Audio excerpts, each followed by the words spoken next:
Good evening, ladies and gentlemen, boys and girls, people of the Nerdic Pro podcast. My name is, as per usual, Bobby effin Salastar.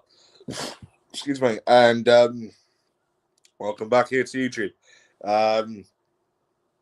I'm sure, obviously, some of you are aware that the Nerdic Pro podcast are currently transitioning into becoming full-time here on YouTube. I don't mean podcasts, every single day. I mean, as in all of our podcasts for future reference will be here on Facebook rather than on Facebook. This is because Facebook have decided to permanently delete live streams over the age of 30 days at the end of this month. I've managed to prolong ours to the end of August. So, yeah, and I'm pretty sure that some of you have seen we've been putting up, I've been putting up the archive series. I think there's something like 7 episodes of that so far. That's basically just podcasts that have taken place on Facebook previously. There'll be a load more going up there soon. And yeah, so stay tuned in for that. So if you just what's the word? Coming to know of the Nerdic Pro podcast through YouTube, then there will be a lot of podcasts going up within the sort of coming weeks and coming months here from what have previously taken place over the past now 4 years. Because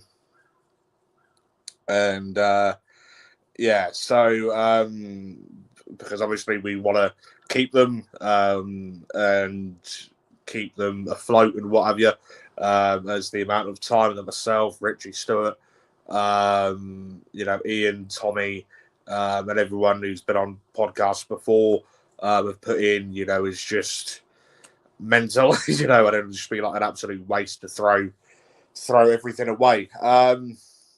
So I'm here tonight mainly just to speak about last week's WWE Money in the Bank pay-per-view. I'm not gonna lie, I wasn't very overly keen with said pay-per-view. Hang on, let me just move up a bit. Hang on. As not gonna lie, I felt very underwhelmed with the match qualities. Yes, I'm sitting here because why the fuck not? But yeah, I was very underwhelmed with the match qualities and what have you of it. I really enjoyed the men's Money in the Bank match. The women's Money in the Bank match was meh. It was all right. It wasn't nothing spectacular. The Intercontinental title match between Dominic Mysterio and TNA's and AAA's Octagon Jr. To me, literally just felt like a piss break sort of type of match. Honestly, literally this weather at the minute, right? I don't cope in the heat. Honestly, I really do not cope in the heat. So I'm that sort of person that absolutely hates it throughout the summer and absolutely loves it in the winter. Literally, we had a storm around here last night towards like the southwest and southeast of England. Excuse me.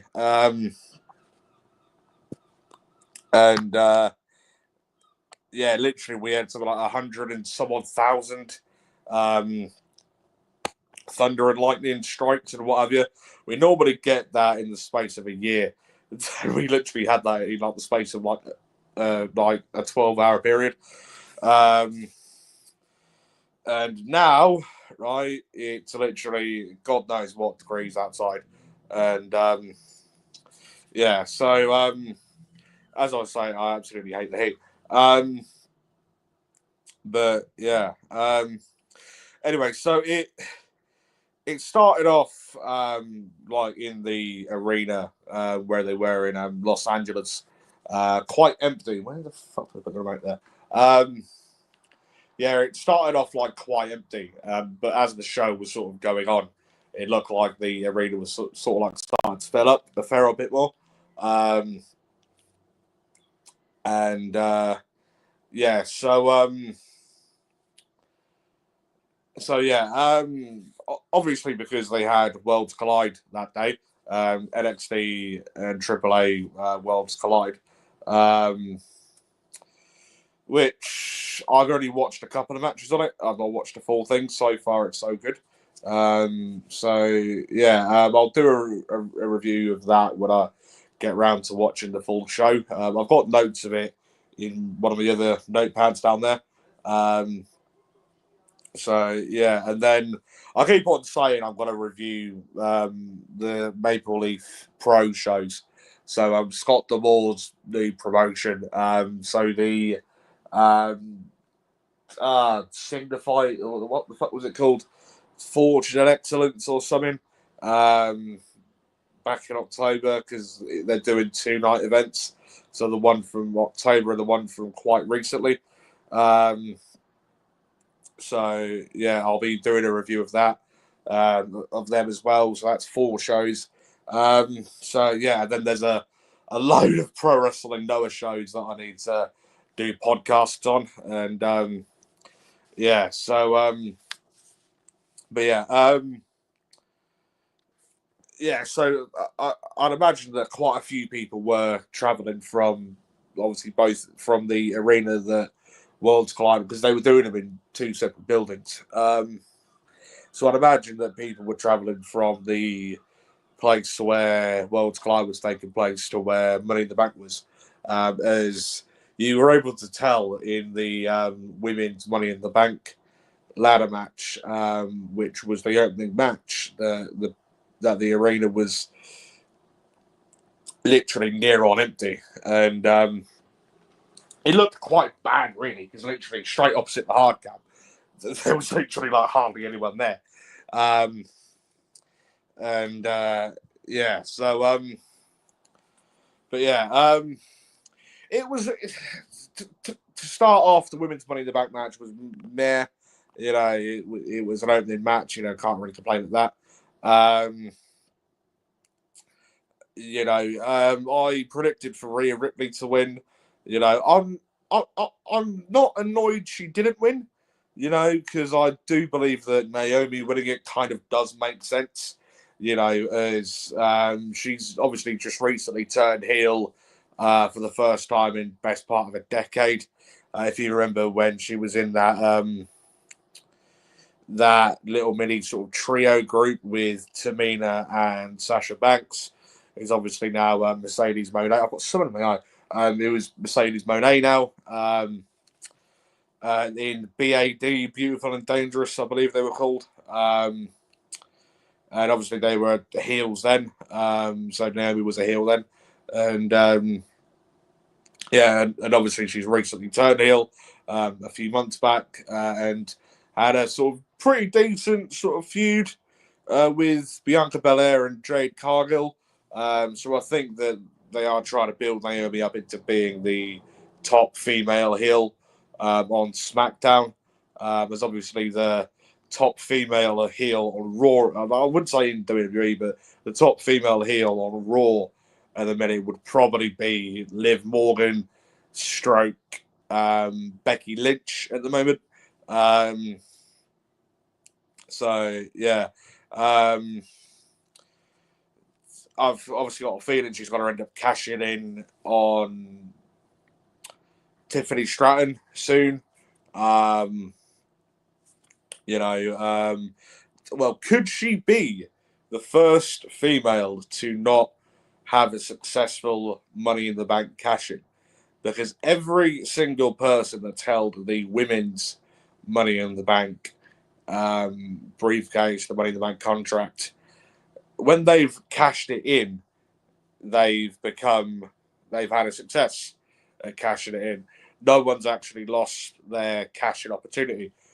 They've all won the title that they were contending for when they cashed it in. From Carmella up until who won it last year? Tiffany Stratton won it. Yeah, so could Naomi be the first person to not become, like the first female to not become successful at cashing it in? Because I believe the men's it's something like a 76% win rate or something like that. Like it's either like a 76 or a 78%, one of the two. Yeah, so could Naomi be the first person to, be unsuccessful? I don't know. But I think, if they're trying to build her up to be, this great big fucking massive badass on the SmackDown women's roster, then, are they going to want to put a title on her? Or are they going to want to, keep her as she is, without a title, and sort of somewhat continue the feud with Bianca Belair and Jade Cargill, and then sort of have her keep the Money in the Bank and sort of have her cash in on someone else that ain't Tiffany Stratton. I don't know. Yeah, and then the as I said, the IC title match between Mysterio and Octagon Jr. literally piss break. That was less than 10 minutes worth of a match. The men's Money in the Bank, I thought was good. To begin with, I thought it was shit. But obviously, as the match was going on, I actually started enjoying it, and I popped like an absolute mofo when Jacob Fatu finally turned on Solo Sikoa. I've not watched SmackDown yet, so I don't know the fallout from it yet. All I know from last night's SmackDown is that Hikuleo wrestled in a fucking dark match before SmackDown actually went live. That's all I know. I know nothing else from the show. And yeah, so I'm literally going to watch SmackDown just as I finish doing this. I've literally got it loaded on Netflix now. I want to start watching it just as I finish doing this podcast, just so I can actually watch the fallout from Jacob Fatu and Solo Sikoa. But yeah, there was another match, weren't there? Hang on.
Sorry about that, guys. I don't know what the bloody hell happened there.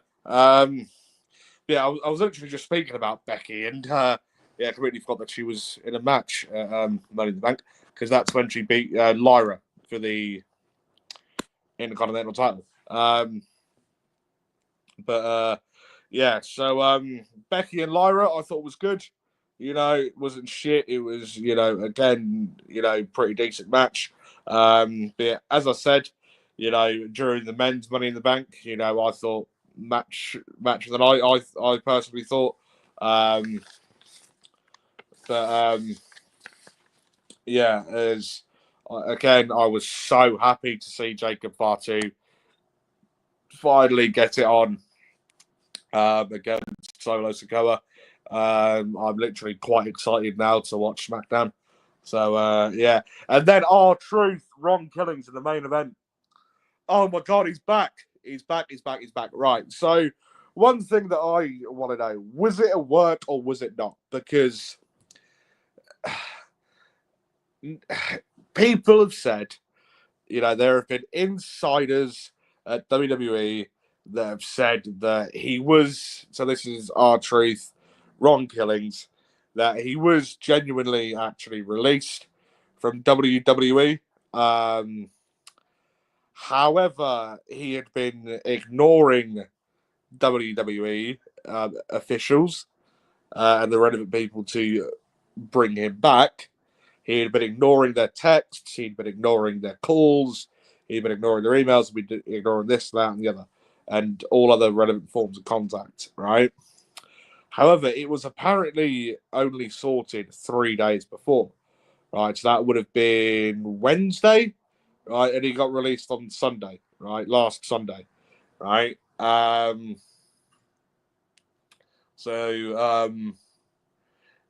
Yeah. That he apparently had a call off of WWE President Nick Khan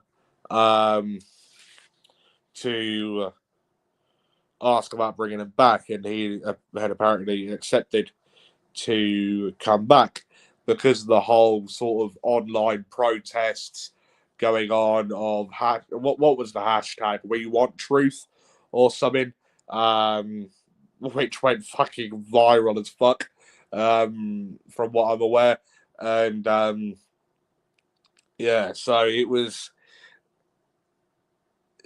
Mate, to know that he's still back is great, and to know that he's definitely still back is great. But, what I want to know is, was it a work? Was it not a work? Are these insiders only sort of trying to keep kayfabe, and be like, oh no, like he was definitely gone, he was definitely released, blah, blah, blah, you know, um, you know, But yeah, and then seeing him come out, go at it on John Cena, and then cut that promo on Monday on Raw, where he cut his hair, right? He cut his hair and said that he's the truth, the only truth, and nothing but the truth. Cut his hair and said that he's now Ron Killings, right? And this is so his looks, right?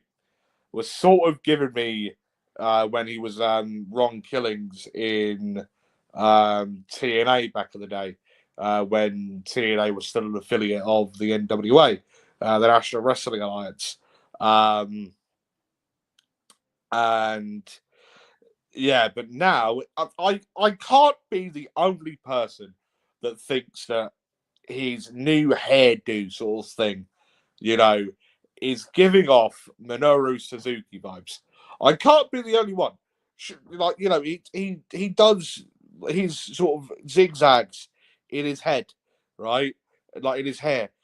It literally the exact same to the Japanese wrestling legend, Minoru Suzuki. Do you know what I mean? I can't be the only fucker that thinks that. Do you know what I mean? So yeah, yeah, I'm glad that he's back, and it's good to see that he's on a more sort of serious level as well, but sort of keeping up a tiny bit with the like comedic stance, as when he was Ron the Truth Killings back in the old TNA days. He was comedic and serious, and what was he known as during the Attitude Era? I can't think now. But when he was with WWE first time round back in the 90s, early 2000s, during the Attitude Era. He was, again, I can't think on the top of my head. He was, again, comedic, but serious as well. Do you know what I mean? So, yeah, I'm glad to see that. And, yeah, so, but yeah, anyways, this podcast is now unfortunately having to come to an end as I want to get on to watching SmackDown. And yeah, so literally only for the fact of how I've seen that Nick and Truth had some in with each other. Truth and Cena had some in, and literally just to see what happened between Jacob Fatu and Solo Sikoa. So yeah, anyways, my name has, as per usual, been Bobby effing Salastar. Thank you all very much to those of you who have been watching live, and thank you all very much to those of you who will be watching afterwards. As I said, I will be announcing at some point a more permanent date and time for Nerdic Pro Weekly rather than having them sporadically and what have you. I don't know, like one day it being a Friday, one day it being a Saturday. Sorry, 1 week it being a Friday, the next week it being a Saturday, the next week it being a Tuesday, the next week it being a Thursday or whatever. I just need to arrange with Richie, Stuart, Ian, Tommy, Justin, etc., to have a more sort of permanent date for it, and yeah. So, anyways, my name has, as per usual, been Bobby effing Salastar. Thank you all very, very much, and I shall be seeing you all later. Goodbye.